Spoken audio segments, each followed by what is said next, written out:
Hi friends, అందరికీ నమస్కారం. అంజలి కథలకి స్వాగతం. ఈరోజు చందమామ కథ పేరు పాడే సింహం. ఇది గోవా జానపద కథ. ఒకానొకప్పుడు గోమంతకాచల పట్టణంలో దూరదేశాలలో వ్యాపారం చేసే వర్తకుడు ఒకడు ఉండేవాడు. ఆయనకు 3 కొడుకులు ఆయనకు వ్యాపారంలో సాయపడుతూ ఉండేవారు. ఒకనాడు ఆయన పెద్ద కొడుకు రుద్రేశుడు ఓడ నిండా సరుకులతో వ్యాపారానికి బయలుదేరాడు. కొన్నాళ్లకి అతడొక అందమైన ద్వీపాన్ని చేరుకున్నాడు. ఆ ద్వీప తీరంలోని ఓడరేవులో కనిపించిన ఒక ఫలకం మీది ప్రకటన అతని దృష్టిని ఆకర్షించింది. మన యువరాణి మాయాదేవి కొన్ని నెలలుగా కనిపించడం లేదు. 1 వారంలోగా ఆమెను కనుగొని తెచ్చినవారు ఆమెను వివాహం చేసుకోవచ్చు. అయితే ఆమెను వెతికి తెస్తానని మాట ఇచ్చి తేలేకపోయిన వారికి జైలు శిక్ష విధించి వారి ఆస్తులను స్వాధీనపరుచుకోవటం జరుగుతుంది. రుద్రేశుడు తన అదృష్టాన్ని పరీక్షించుకోవాలని నిర్ణయించుకున్నాడు. అతడు రాజభవనానికి వెళ్ళి రాజును దర్శించి, ప్రభు, నేను గోమంతకాచల పట్టణానికి చెందిన ఒక వర్తకుడి కుమారుణ్ణి. నా పేరు రుద్రేశుడు. వ్యాపార నిమిత్తము ఈరోజే మీ ద్వీపానికి వచ్చాను. రేవు సమీపంలో మీరు పెట్టిన ప్రకటనను చూశాను. మీ కుమార్తెను కనుగొనగలననే నమ్మకం నాకున్నది. కనుగొనలేకపోతే మీరు నా ఓడని అందులోని సరుకులను స్వాధీనపరుచుకోవచ్చు అన్నాడు. రాజు సరేనని అతనికి ద్వీపమంతా తిరగటానికి అనుమతినిచ్చాడు. రుద్రేశుడు భిక్షగాడి వేషంలో ద్వీపమంతా తిరిగి చూశాడు. అయినా యువరాణి జాడ తెలియలేదు. 1 వారం గడువు ముగిసిపోవటంతో రాజసైనికులు అతని కారాగారంలో బంధించి అతని ఓడని సరుకులతో సహా స్వాధీనపరుచుకున్నారు. కొన్ని నెలలు గడిచాయి. అక్కడ గోమంతకాచలంలో వర్తకుడు వ్యాపార నిమిత్తం వెళ్ళిన కొడుకు తిరిగి రాకపోయేసరికి విచారగ్రస్తుడయ్యాడు. 2వ కుమారుడు నాగేశుడిని పిలిచి, రుద్రేశుడి వ్యాపారంలో ఏదో అవాంతరం వచ్చి ఉంటుంది. నువ్వు మరొక ఓడలో సరుకులు తీసుకొని మీ అన్న వెళ్ళిన మార్గాన్నే వెళ్ళు. వ్యాపారం చేస్తూనే మీ అన్న ఆచూకీ కూడా తెలుసుకోవచ్చు అన్నాడు. నాగేశుడు ఓడతో బయలుదేరాడు. కొన్నాళ్లకు అతడు అన్న వెళ్ళిన ద్వీపాన్ని చేరుకున్నాడు. అక్కడి రేవులోని శిలాఫలకాన్ని చూశాడు. తను అదృష్టాన్ని పరీక్షించుకోవాలని రాజు దగ్గరికి వెళ్ళి అనుమతిని కోరాడు. రాజు సరేనన్నాడు. అతడు జ్యోతిష్కుడి వేషంలో రాకుమారి మాయాదేవిని వెతకటానికి పూనుకున్నాడు. ప్రజల భవిష్యత్తును చెప్పగలనన్న నెపంతో ద్వీపంలోని ఇల్లిల్లు తిరిగాడు. 1 వారం దాటిపోయింది తప్ప అతడు యువరాణిని కనుగొనలేకపోయాడు. అతడు జైలు పాలయ్యాడు. ఓడ రాజు వశమైంది. వెళ్ళిన 2 కొడుకుల కోసము వర్తకుడికి బెంగ పట్టుకున్నది. వాళ్లను వెతుక్కుంటూ తనే వెళ్లాలనే నిర్ణయంతో ప్రయాణ సన్నాహాలు చేయసాగాడు. ఈ సంగతి తెలిసిన ఆయన 3వ కొడుకు మంగేశుడు తండ్రిని వారించి, నాన్న, మీకు వయోభారం పైబడుతున్నది. సుదూర ప్రయాణం తట్టుకునే శక్తి మీకు సన్నగిలింది. నేనే వెళ్ళి అన్నల్ని వెంటబెట్టుకుని వస్తాను అన్నాడు. తండ్రి అందుకు అంగీకరించాడు. మంగేశుడు ఓడలో ప్రయాణమై అన్నలు వెళ్ళిన మార్గంలోనే వెళ్ళి వాళ్ళు చేరుకున్న ద్వీపాన్ని సమీపించి రేవు సమీపంలో ఉన్న ప్రకటనా ఫలకాన్ని చూశాడు. అన్నలిద్దరూ ఆ ప్రకటనను చూసి యువరాణిని కనుగొనే ప్రయత్నంలో జైలు పాలై ఉంటారని గ్రహించాడు. అతడు నగరంలోకి వెళ్ళి తన అన్నల గురించి వర్తకుల వద్ద విచారించాడు. ఎవరూ చూడలేదన్నారు. ఆఖరికి అతను రాజుగారి ఉద్యానవనంలో చెట్లకు నీళ్లు పడుతున్న ఒక మధ్య వయస్కురాలి దగ్గరికి వెళ్ళాడు. ఆమె అతన్ని కొంచెంసేపు పరిశీలనగా చూసి, నిన్ను పోలిన 2 యువకులు యువరాణిని వెతికి తెస్తామని చెప్పి వెళ్లారు. అయితే వాళ్ళు ఆ పనిని సాధించలేక జైలు పాలయ్యారు. వాళ్ల ఓడలని రాజుగారు వశపరుచుకున్నారు అన్నది. వాళ్ళిద్దరూ నా అన్నలే. వాళ్ళని ఎలాగైనా జైలు నుంచి విడిపించాలి. యువరాణి ఎక్కడున్నదో తెలుసుకొని ఆమెను వివాహమాడాలని కూడా ఉంది. ఈ విషయంలో నీ సహాయం కావాలి, చేయగలవా అని అడిగాడు మంగేశుడు. యువరాణి ఎక్కడుందో నాకు మాత్రమేం తెలుసు? తెలిసి ఉంటే ఆ సంగతి నా కొడుక్కి చెప్పి ఆమెను నా కోడలుగా చేసుకునేదాన్ని కదా నాయనా. అయితే ఒకటి మాత్రం రూఢిగా చెప్పగలను. రాజభవనంలో ప్రవేశించి యువరాణిని వెతకటం ఒక్కటే ఆమెను కనుగొనటానికి సరైన మార్గం. అయితే రాజభవనంలో ప్రవేశించడం చాలా కష్టం. పిట్ట కూడా లోపలికి వెళ్ళజాలదు అన్నది ఆమె. అమ్మా, నువ్వు చాలా తెలివైన దానివి. దయచేసి నువ్వే ఎలాగైనా ఈ విషయంలో సాయపడాలి అన్నాడు మంగేశుడు. ఆమె కొంతసేపు ఆలోచించింది. ఆ తర్వాత తన ఆలోచనని మెల్లగా మంగేశుడికి చెప్పింది. దాన్ని వినగానే మంగేశుడి ముఖము ఆనందంతో వెలిగిపోయింది. అలాగే చేద్దాం, చాలా కృతజ్ఞతలు అన్నాడు. ఆమె మంగేశుణ్ణి స్వర్ణకారుడి దగ్గరికి వెళ్ళి బంగారంతో బోలుగా ఉన్న పెద్ద సింహం బొమ్మను తయారు చేయించమన్నది. బొమ్మ సిద్ధం కాగానే ఆమె దానిని రాజభవనానికి తరలించుకొని వెళ్ళి రాజు ముందుంచి, మహాప్రభు, ఈ బంగారు సింహం చక్కగా పాడగలదు. తమ కోసం దానిచేత పాడించమంటారా అని అడిగింది. సింహం బొమ్మ పాట పాడుతుందా? ఏది పాడించ చూద్దాం అన్నాడు రాజు. ఆమె సింహం కేసి తిరిగి, మృగరాజా, ఏది రాజుగారికి ఒక పాట పాడి వినిపించు అన్నది. మరుక్షణమే సింహం బొమ్మ నుంచి మధుర గంభీర స్వరంతో ఒక పాట వినిపించింది. దానిని విన్న రాజు పరమానందం చెంది, ఆహా, అద్భుతం అని ఆ స్త్రీ కేసి తిరిగి, దీనికి ఎంత ధనం కావాలో చెప్పు అన్నాడు. క్షమించాలి ప్రభు, ఈ సింహము అమ్మకానికి కాదు. ఇది ఒక పరదేశీయుడిది. ఆయన మా ఇంట్లో బస చేసి ఉన్నాడు. రేపే వాళ్ళ రాజ్యానికి బయలుదేరుతున్నాడు. వింతగా ఉంది కదా అని తమకు చూపుదామని తీసుకుని వచ్చాను అంతే అన్నది ఆమె. అలాగా, అయితే ఈ పూటకు దీన్ని ఇక్కడే ఉంచి వెళ్ళు. దానిని రాణికి చూపించి రేపు నీకిస్తాను అన్నాడు రాజు. చిత్తం ప్రభు అంటూ ఆమె అక్కడి నుంచి వెళ్ళిపోయింది. రాజు దానిని నౌకర్ల సాయంతో రాణి దగ్గరకు తీసుకెళ్లి చూపాడు. ఆహా, అద్భుతం, ఈ పాట పాడే సింహాన్ని మాయాకి చూపుదాము అన్నది రాణి ఉత్సాహంతో. అవును, దీనిని చూసిందంటే ఆమె ఎంతగానో సంతోషిస్తుంది అని రాజు తల పంకించాడు. ఆ తర్వాత ఆయన సింహం బొమ్మను తన గదిలోకి తీసుకొని పోయి నిలబెట్టి నేలమీద పరిచి ఉన్న తివాచీని తొలగించి అడుగున ఉన్న పలకని పైకెత్తాడు. అక్కడ ఉన్న మెట్లగుండా కిందకు దిగి వెళ్ళి విశాలమైన నేలమాళిగను చేరాడు. అక్కడ చివరి గదిలో ఒకే రూపంతో ఉన్న 10 మంది యువతులు కనిపించారు. రాజు వారిలో ఒకరిని మాయా అంటూ ఆప్యాయంగా పలకరించాడు. నాన్న, ఇంకా ఎన్నాళ్ళు ఈ నేలమాళిగ వాసం? మహా కష్టంగా ఉంది అన్నది యువరాణి మాయాదేవి. ఇంకా కొంతకాలం ఓపిక పట్టు తల్లి. అసలు నేను నిన్ను ఇక్కడెందుకు దాచానో తెలుసా? మన ఖజానా ఖాళీ అయిపోయింది. విదేశాల నుంచి వర్తకుల ఓడలను స్వాధీనపరుచుకోవడం తప్ప దాన్ని నింపటానికి నాకు మరొక మార్గం కనిపించలేదు. అందుకే ఈ ఉపాయం పన్నాను. మరికొన్నాళ్లు ఓర్పు వహించు అన్నాడు రాజు కుమార్తెను బుజ్జగిస్తూ. యువరాణి సరేనన్నట్లు మౌనం వహించింది. అప్పుడు రాజు, చూడు, నీకు ఎలాంటి కానుక తెచ్చానో అన్నాడు సింహాన్ని చూపిస్తూ. యువరాణి ఆమె చెలికత్తెలు పాడే సింహాన్ని చూసి అమిత ఆనందం చెందారు. రాత్రికి దానిని అక్కడే ఉంచమని యువరాణి తండ్రిని వేడుకున్నది. రాజు సరేనని వెళ్ళిపోయాడు. రాత్రి సింహం బొమ్మతో శయ్యామందిరానికి చేరిన యువరాణి, సింహమా, నువ్వు నా కోసం శోకగీతం ఆలపించగలవా అని అడిగింది. వెంటనే సింహము ఒక శోకభరితమైన ప్రేమగీతం పాడి వినిపించింది. ఆ పాట విని తన్మయం చెందిన యువరాణి, నువ్వే గనక ఒక యువకుడివైతే నిన్ను నేను తప్పకుండా వివాహం చేసుకుని ఉండేదాన్ని అన్నది. నేనొక వింత మృగాన్ని. నా పాదాల అడుగున ఉన్న గొలుసును లాగినట్లయితే నేను మనిషిగా మారిపోగలను అన్నది సింహము మానవ కంఠంతో. మాయ అమితాశ్చర్యంతో సింహం పాదం దగ్గర ఉన్న గొలుసును పట్టి బలంగా లాగింది. వెంటనే లోపలి వైపున ఉన్న తలుపు తెరుచుకున్నది. అందులో నుంచి మంగేశుడు వెలుపలికి వచ్చి తనను తాను పరిచయం చేసుకుని, నిన్ను నేను వివాహం ఆడాలనుకుంటున్నాను, అందుకే ఇలా వచ్చాను అన్నాడు.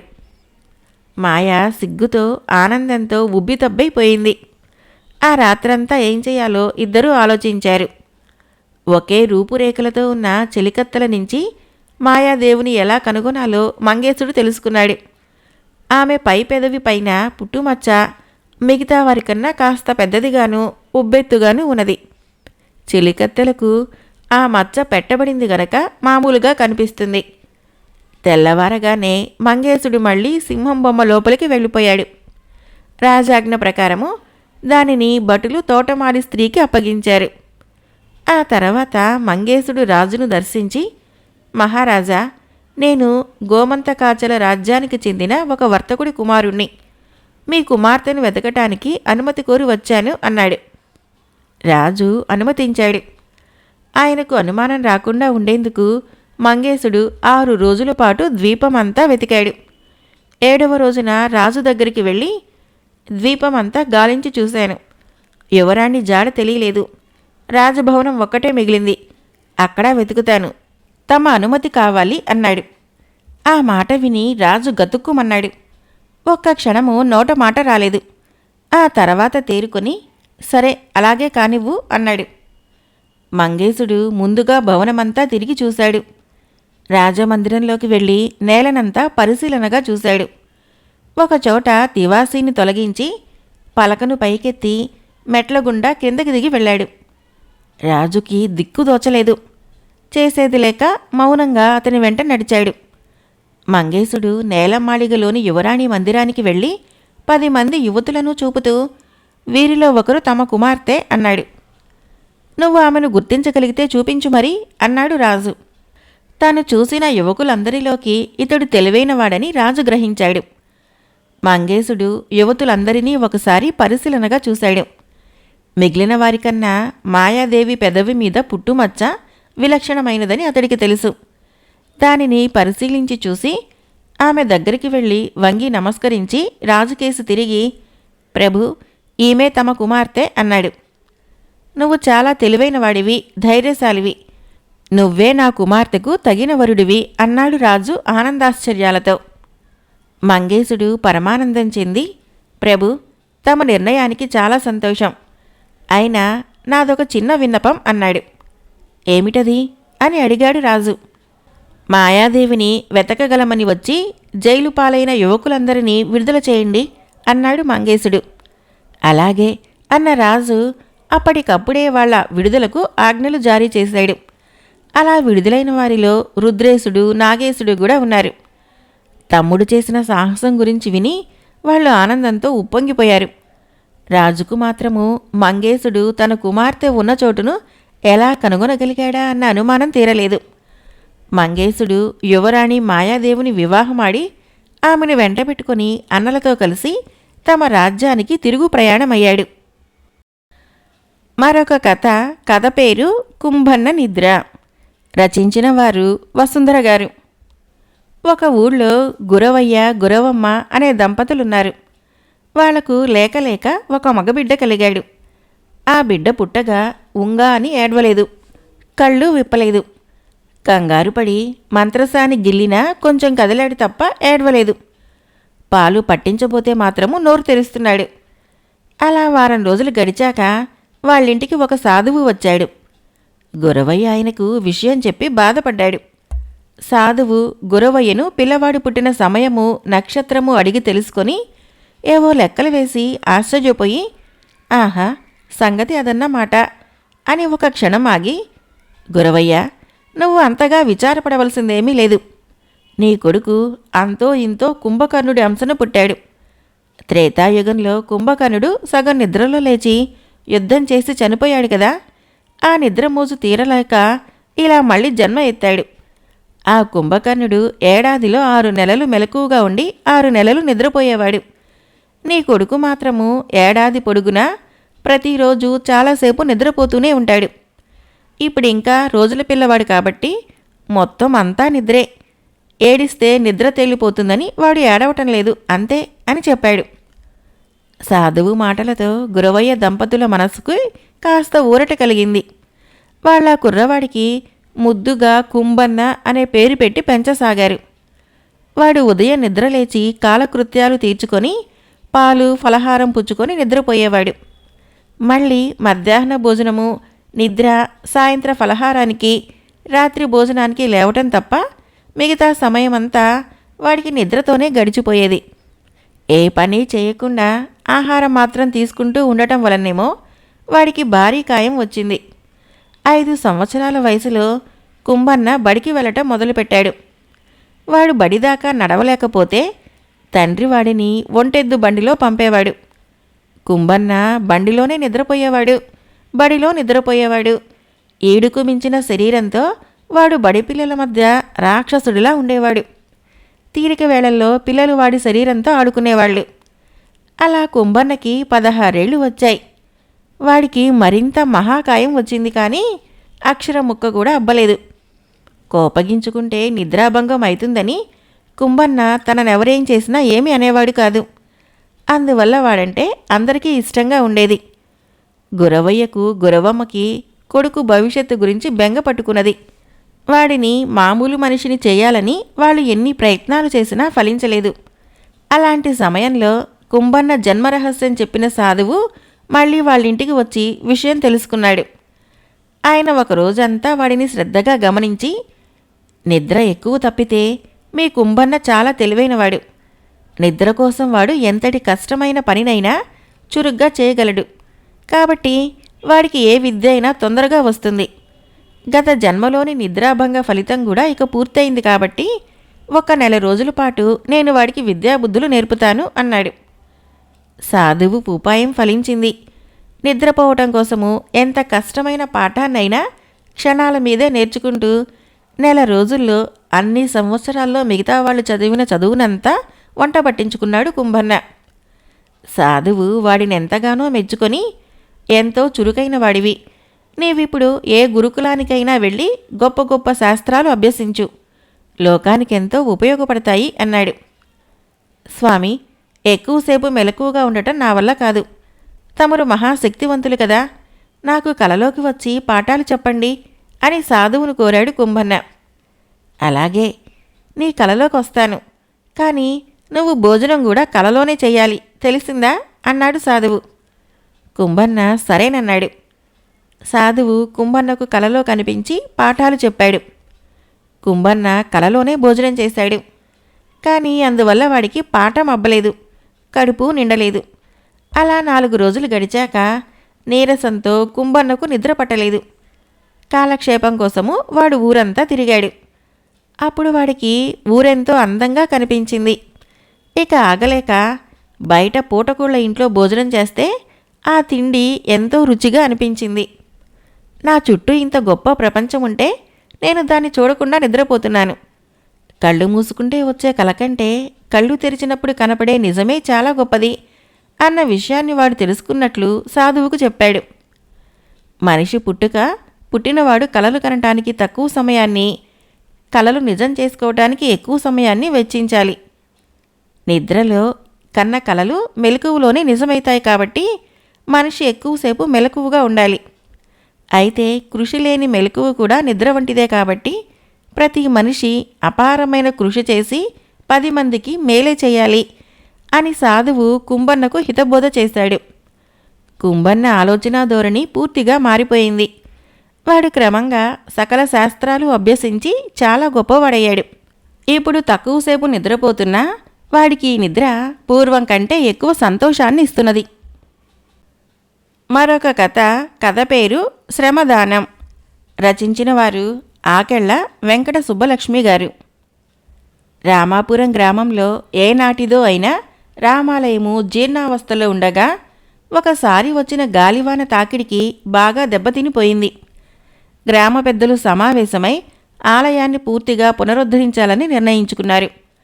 ఆ సాయంత్రము గ్రామ పెద్దల్లో 4 కలిసి నారాయణయ్య ఇంటికి వెళ్ళి సంగతి సందర్భాలు చెప్పి, ఈ ఆలయ పునర్నిర్మాణానికి అటూ ఇటుగా 10,000 రూపాయలు అవసరం ఉంటుందనుకుంటున్నాము అని చెప్పారు.